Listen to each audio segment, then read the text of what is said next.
mga bayo. Blinking check engine light, Toyota Wigo. Yan, so makita natin dito na parang may convulsion yung ating makina. Ayan, sobrang lakas ng vibration. Multiple misfire at engine stall yung nabasa natin sa scanner.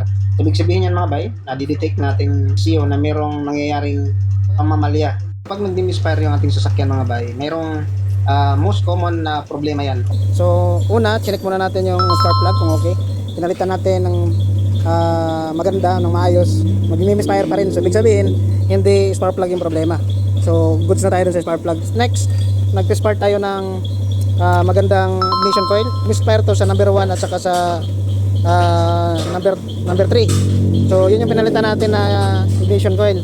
Pagkatapos, ni-road test natin, nandun pa rin yung problema. Nag-misfire pa rin siya. So ibig sabihin, wala doon sa dalawa, yung spark plug at saka ignition coil. So next na gagawin mo dyan mga bay, i-check mo na ngayon yung fuel system. Okay? So bakit huli yung fuel system mga bay? Kasi yung fuel system natin, malaki yung trabaho niyan. At minsan lang yan nagkakaproblema.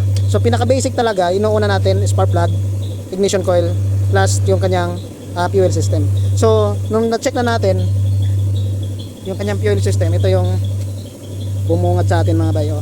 So may tubig yung kanyang gasolina. So yung reason kung bakit nagmi-misfire siya, it's itong kanyang fuel.